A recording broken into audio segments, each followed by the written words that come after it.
Assalamualaikum warahmatullahi wabarakatuh. Perkenalkan, nama saya Valisa Dwi Afrida Putri dari kelas 8K SMP Negeri 1 Kota Tasikmalaya.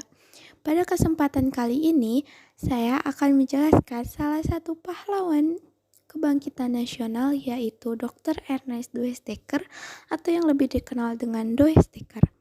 Di sini terdapat profil singkat, yaitu Dr. Ernest Dwes-Dekker lahir pada tanggal 8 Oktober 1879 di Pasuruan, Jawa Timur, dan ia juga merupakan pahlawan Indonesia berdarah campuran Belanda dan Jawa. Dan beliau wafat pada tanggal 28 Agustus 1950 di Bandung dan dimakamkan di Taman Makam Pahlawan Cikutra.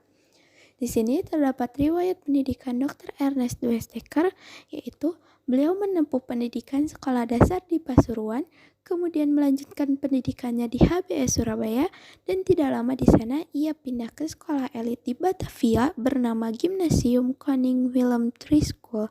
Selepas lulus dari sana, ia kemudian diterima bekerja di kebun kopi di wilayah Malang, Jawa Timur.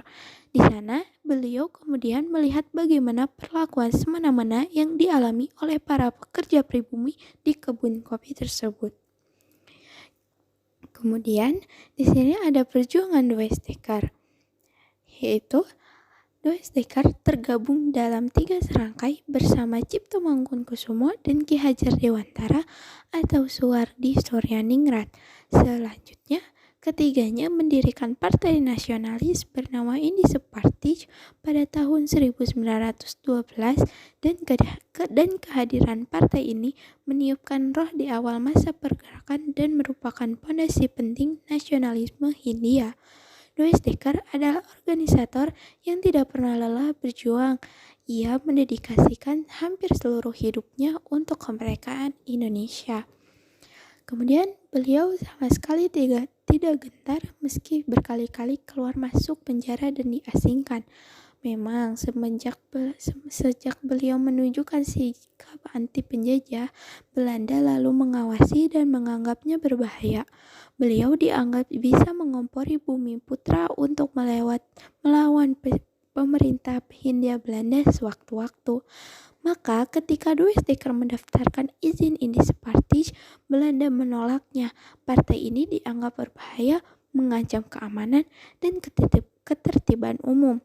Bersama Cipto Mangunkusumo dan Ki Hajar Dewantara, Dwes-Dekker diasingkan ke Belanda. Dan ketika akhirnya kembali ke Indonesia, beliau memilih berjuang lewat jalur pendidikan. Beliau mengajar di Kesatrian Institute, sekolah yang dibangun bersama beberapa tokoh pentolan Indische Partij. Kemudian setelah penahanannya beberapa kali setelah bebas, Dwes-Dekker menetap di Bandung hingga akhir hayatnya.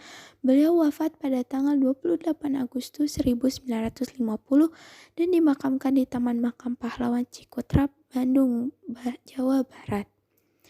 Dan nama Dwes-Dekker berganti selepas Indonesia merdeka menjadi Danudirja Setiabudi, pemberian oleh Soekarno.